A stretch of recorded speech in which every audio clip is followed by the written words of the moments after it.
now. Alex. I wanted to ask about a comment Senator Lindsey Graham made this morning. He said it was wrong that there's no good military option regarding North Korea. He said there's a military option to destroy North Korea's program and North Korea itself. Would the White House be supportive of that option? I'm sorry? Would the White House be supportive of that option to destroy North Korea's program and North Korea itself? Is somebody lost for those directions? Sorry, I just keep hearing somebody's phone talking or something. Yeah, the it's only very good distracting. military option against North Korea is to destroy North Korea's program and North Korea itself. Look, the president obviously has been very outspoken about how he feels about North Korea. We're weighing all options, keeping all options on the table. And as we've said many times before, we're not going to broadcast what we're going to do until that happens. I'm sorry? So destroying the country, like Lindsey Graham said, is an option. Look, that's not what I'm saying. Okay. What I'm saying, the president has been very outspoken about the need to stop North Korea. We've been very focused on stopping the nuclear program, stopping the missiles, stopping the aggression. That still continues to be the focus, and we're keeping those all options on the table in order to do that. According to the Washington Post, the president tried to change the narrative of what went down in John Jr.'s meeting with the Russian lawyer. Can you address that story and tell us, did the president really try to do that? Look, the statement that Don Jr. issued is true. There's no inaccuracy in the statement. The president weighed in as any father would based on the limited information that he had. This is all discussion, frankly, of no consequence. There was no follow-up. It was disclosed to the proper parties, which is how the New York Times found out about it to begin with. The Democrats want to continue to use this as a PR stunt and are doing everything they can to keep this story alive and in the papers every single day. The president, the American people, they voted America first, not Russia first, and that's the focus of our administration. John? Can you clarify the degree to which the president waited? He certainly didn't dictate, but, you know, like I said, he weighed in, offered suggestion like any father would do. Did he not know what the Stephen, intelligence was? I will follow up on that. Was he aware at the time that Don Jr. had a meeting that was based on the pretext that he would be promised information that was negative about Hillary Clinton when he suggested that the statement only say that the meeting was primarily about Russian adoption policy? Like I said, the statement that was issued was true and there were no inaccuracies in the statement. I think what the bigger question is, everybody wants to try to make this some story about misleading. The only thing I see misleading is a year's worth of stories that have been fueling a false narrative about this Russia collusion and based on a phony scandal based on anonymous sources. And I think that is, if we're going to talk about misleading, that's the only thing misleading I see in this entire process. You guys are focused on a meeting that Don Jr. had no consequence when the Democrats actually colluded with a foreign government like Ukraine. The Democrat-linked firm Fusion GPS actually took money from the Russian government while it created the phony dossier that's been the basis for all of the Russia scandal fake news. And if you want to talk further about a relationship with Russia, look no further than the Clintons. As we've said time and time again, Bill Clinton was paid $500,000 to give a speech to a Russian bank and was personally thanked by Putin for it. Hillary Clinton allowed 1/5 of America's uranium to reserve to be sold to a Russian firm whose investors were Clinton Foundation donors, and the Clinton campaign chairman's brother lobbied against sanctions on Russia's largest bank and failed to report it. If you guys want to talk about having relations, which you seem obsessed with doing, look no further than there. If you want to talk about somebody who's actually been tough on Russia, look at President Trump. He wants more fracking, more coal, more energy, a stronger military, a stronger defense. Those things aren't good for Russia. I think the distinctions are very clear, and you guys want to create a narrative that just doesn't exist. Hey guys. Sign the Russia bill. Glenn, Why go did the ahead. president sign the Russia bill? Glenn, go ahead. Sorry. Sarah, sort of a follow-up on what you were talking about, our obsession with Russia and the responsibility laying with the Clintons. There's a report out today based on a lawsuit that was filed that says that Sean Spicer met with a campaign donor and a journalist from Fox News where they were pushing around this story that Seth Rich, this low-ranking DNC staffer who was murdered, was perhaps the one responsible for the WikiLeaks breach. Two questions. Sean put out a statement. He said it was just a brief meeting. He said the guy didn't know the president. The lawsuit alleges that the president knew about it and had an influence on the story. Did the president know about the story pre-publication, and did he have an influence on the way the story was written? The president had no knowledge of the story, and it's completely untrue that he or the White House involvement in the story. And beyond that, this is ongoing litigation, and I'd refer you to the actual parties involved, which aren't the White House. Does it disturb you that the press secretary for the President of the United States, who just gave this incredibly passionate pushback on us for focusing on Russia, does it disturb you, you just sped right past this, does it disturb you that there's an allegation out there in a lawsuit, and Sean Spicer admitted meeting with these two individuals, that this was discussed in your White House? That this He met with particular members theory- of the media. I don't find that to be He met with a a member of strange the thing. media who was You guys pushing- were all members he of was the pushing a media. story that was later retracted because it was false. He met with that reporter, and he met with a campaign builder. Does it disturb you? Does it say anything about this White House that you would entertain that kind of story? It doesn't bother me that the press secretary would take a meeting with somebody involved in the media about a story. None of that was disclosed. They had a conversation, and that was the end of it. You guys come to us with stories all day. I've taken meetings with the majority of the people in this room. I don't always know the nature of the story of which you're coming to talk to me about, but it's my job to talk to you, to listen, and I'm responding. The president didn't have knowledge of the story. The White House didn't have any involvement in the story, and beyond that, it's ongoing litigation that doesn't involve anybody in the building, and so I'd refer you to the parties that it does. I've got two questions for you, please. I want to follow up on something you said yesterday after my first question. You were on that flight back from the G20. Did you advise the president to be truthful in that statement that he was helping? I wasn't part of a conversation regarding the You were statement. not in the room at the time? Or in Well, that I mean, area at the time? I was in the air. I was on the plane, but I wasn't part of the conversation, so I can't speak to anything beyond that part. Yesterday, you said that the president was joking about his comments, putting suspects' heads, telling police officers they shouldn't cover their heads and putting them in the car. Was he making a joke about police brutality?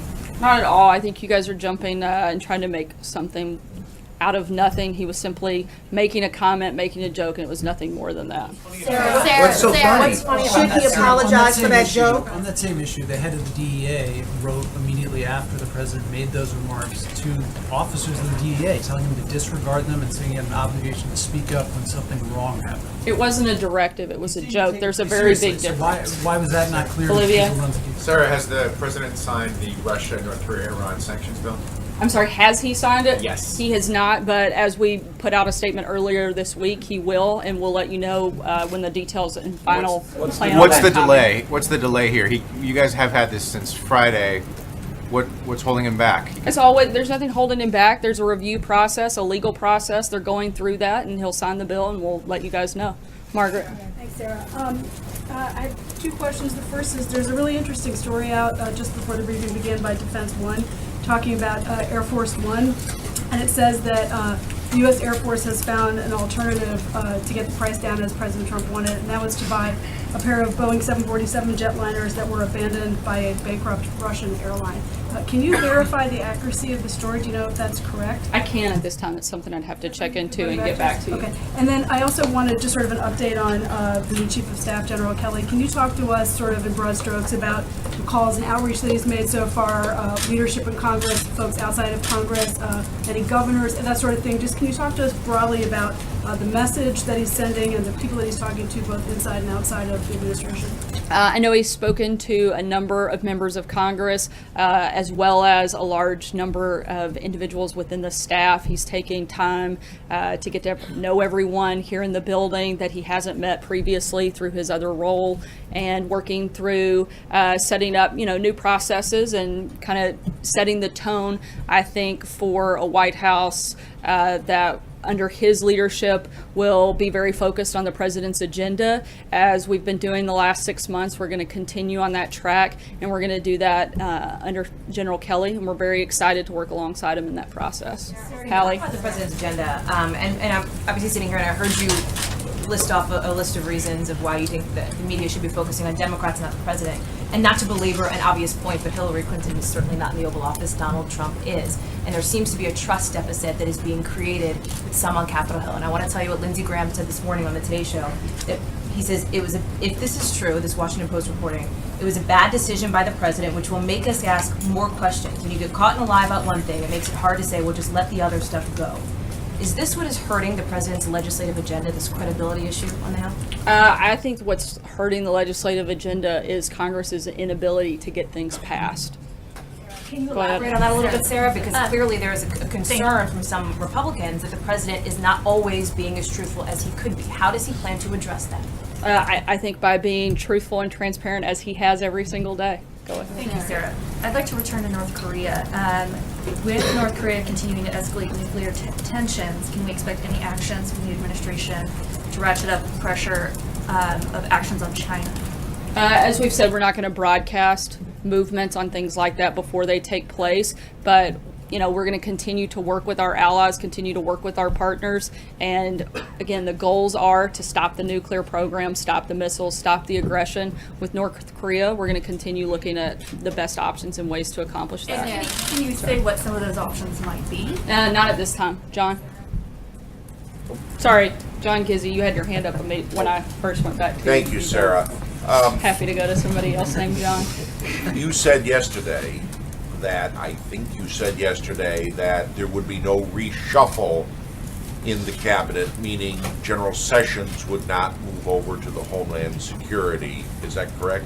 Correct. And does that also mean that Secretary of State Chris Kobach, the Vice Chairman of the President's Commission on Electoral Integrity, would stay in his position and not be considered for Homeland Security? I'm not aware of any movements for him, but as always, when we have a personnel announcement, I'll be happy to share it with you. John Decker? Thanks. Since we're in the Johns, I'll take with Thank that. you, Sarah. I was hoping just to follow up on North Korea, hoping you could clarify the administration's message that it has for North Korea. The other day, the president said, when asked about North Korea, we will take care of them, we will take care of everything. And a little bit ago, the Secretary of State Tillerson said that the U.S. is trying to convince North Korea that the U.S. is not your enemy. So which one is it? Is the president focused on North Korea as an adversary, or is Secretary Tillerson correct that the U.S. is trying to send this message that the U.S. is not North Korea's enemy? Look, like I just said a few minutes ago, the big priorities here, which we've laid out, I think this is the third or fourth time I've done it just today, is to stop the nuclear program, stop the missiles, stop the aggression. That's what we're focused on in regards to North Korea, and we're going to continue pushing on that, continue working with our allies and partners to accomplish that, and do what is necessary to achieve it. Are they an adversary? Does the Look, President Trump I think in some ways they get to decide by the actions that they take. If they want to stop their nuclear program, stop the game, stop the missiles, stop the aggression, then I think we may be able to find ways to move forward. But those are the priorities of this administration. Dave. Sarah, thanks.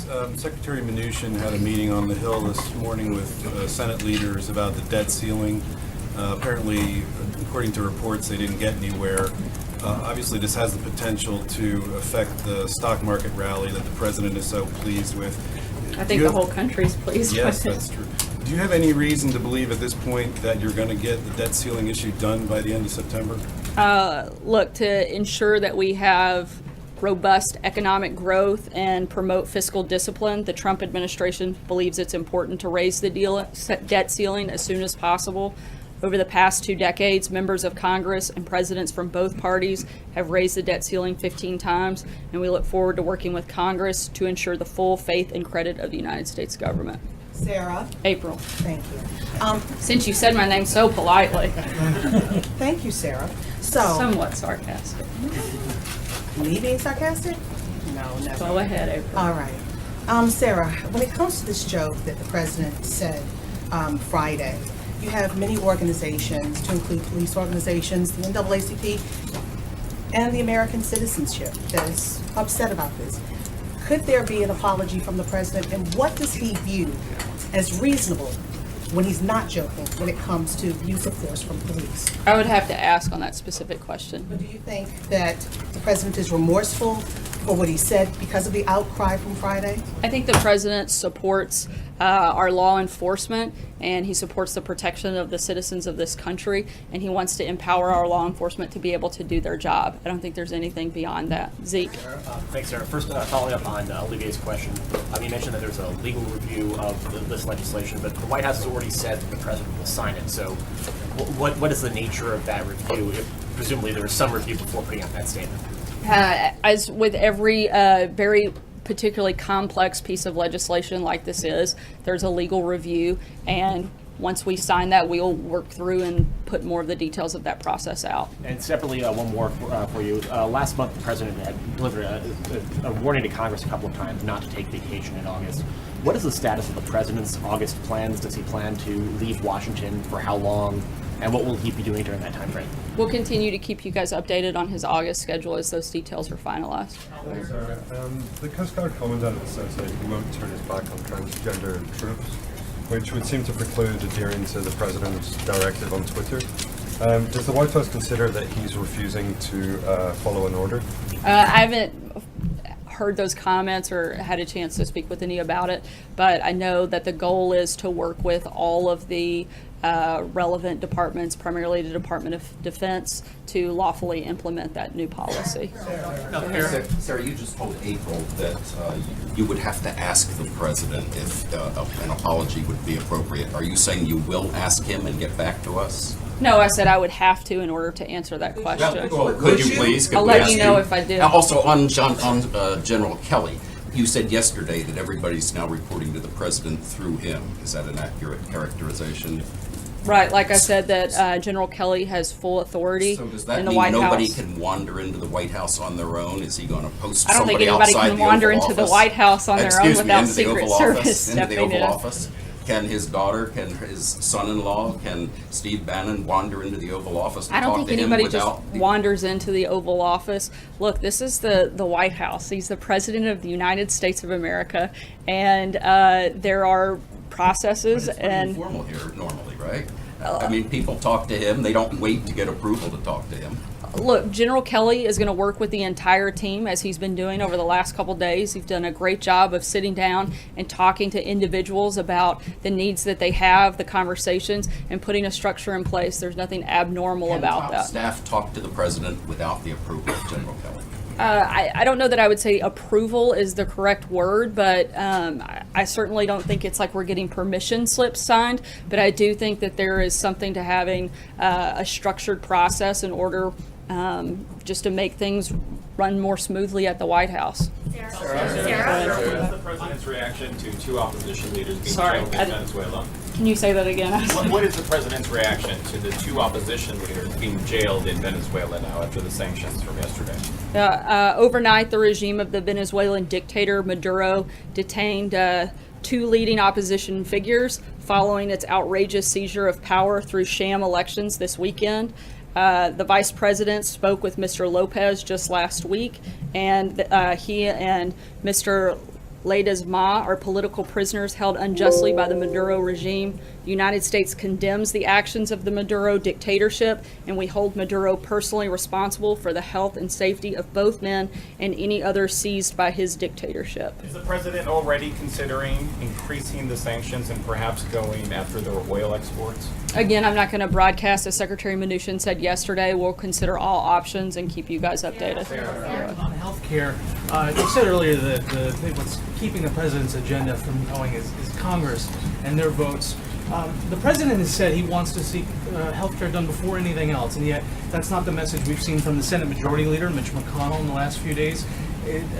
Can you explain the discrepancy between the president and senior Republican leadership on the Hill when it comes to what should be done next? As we've said before, we can do a lot of different things at one time. We're continuing to focus. First. We're continuing to try to push a new healthcare system. We know that Obamacare is failing. We know that inaction is simply not okay. We want to continue to make that a priority. We want to work with Congress to do that. We may look for other ways to improve healthcare in the meantime. We're also continuing to focus on tax reform. We've been doing tax reform listening sessions for the last month. We've had countless meetings with members of Congress, other organizations, talking about tax reform, infrastructure. We're going to continue to focus on all of those priorities and move them forward. Will the president support Congress taking CSR payments out of his hands? There's been some suggestion, again, among senior Republicans that this is appropriate to do given the president's threats to stop these payments. They're saying this should be taken out of the executive branch. I'd have to get back to you on that.